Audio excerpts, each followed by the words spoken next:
Hello everyone, my name is Nicolas Cortés. In this video, I'll show you a little video game that I developed earlier this year. I developed it using Unreal Engine. So I'll show you right now what it looks like. We hit play, the game starts, the timer runs out, you lose. That's normal, don't worry about it. We're going to choose back to menu. Now I wanted to show you this. This is the main menu of the game. It's called My First Unreal Game.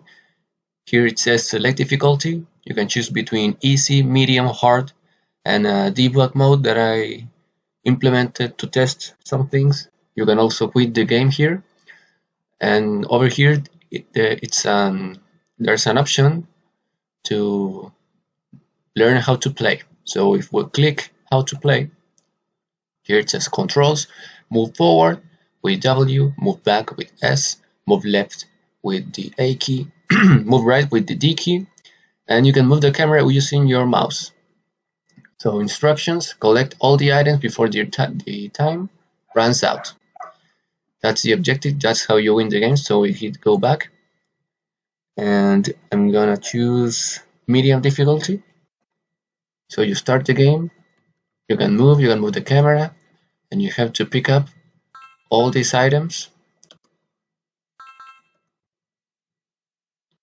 I'll see if I can collect all of them before the time runs out.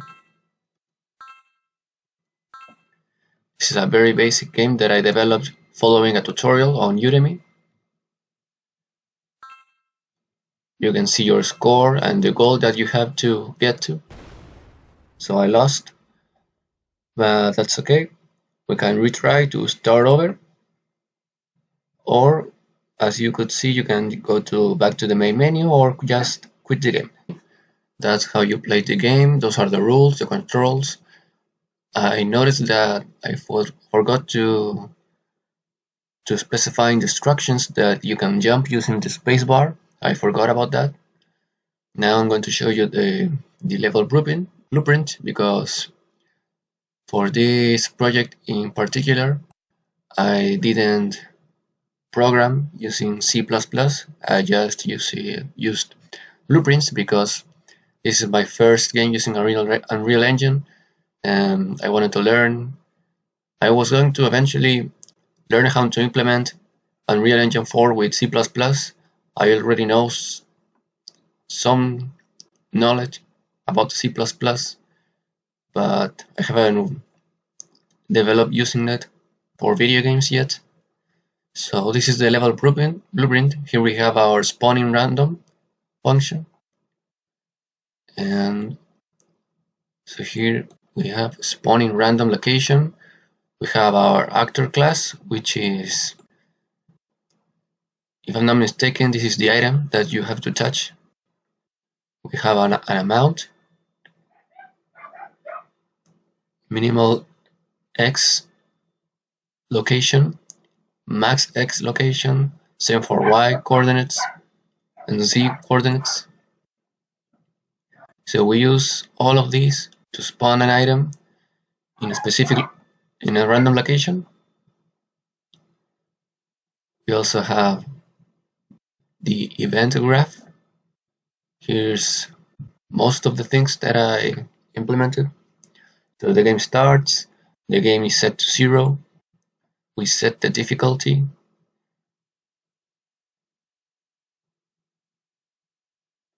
And here we switch based on the difficulty selected, which is an integer number.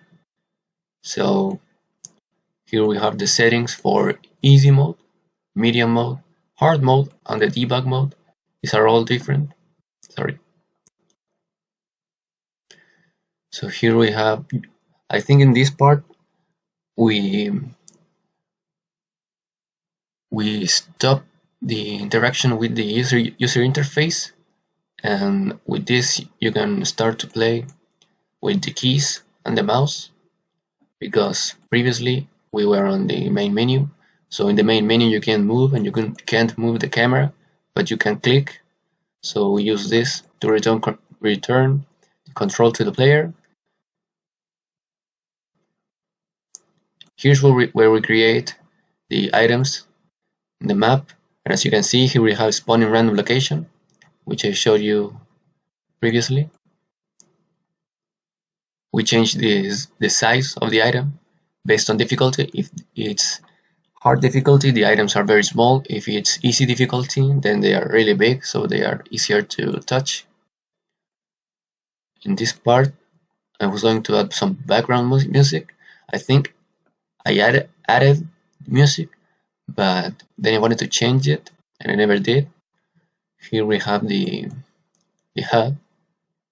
So we have our score. This is here the goal. So this variable tells you how many items you have to touch to actually win at the game. What else do we have here? So this is the tick event. We're checking every frame for these variables. So we're checking the remaining time. We're changing the time so that it eventually runs out and you lose if you didn't pick it up all the items. Here we define when the player loses. Here we update the HUD to show the time that the player has left. This is another way to do it that I chose not to implement. I don't remember exactly why. It probably didn't work properly. So here we define how the player wins, the end game, and I put this here so when you win, you can hear a little music. I'll try to show you. Finally, we have this endgame function.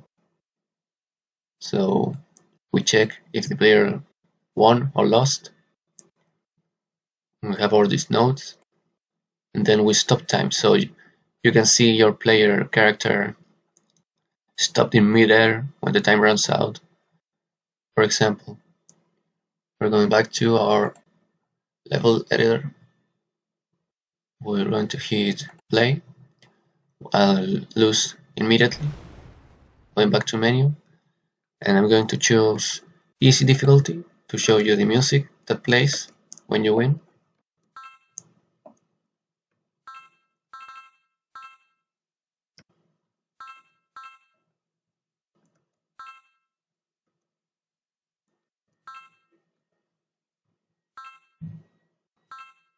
I'm also going to show you the Udemy course that I followed to develop this. I didn't finish the course, but I got pretty far, I think. So that's how the game ends when you win. We're going to hit quit game. Now I'll show you the video game course that I followed. This is for developing video games using Unreal Engines for beginners. And it's a free course, so that's nice. I also uploaded this project into Bitbucket. You can see it here, my first Unreal game. If you click on it, you'll see these folders and file. As I always say, you can download this repository by clicking downloads and then download repository.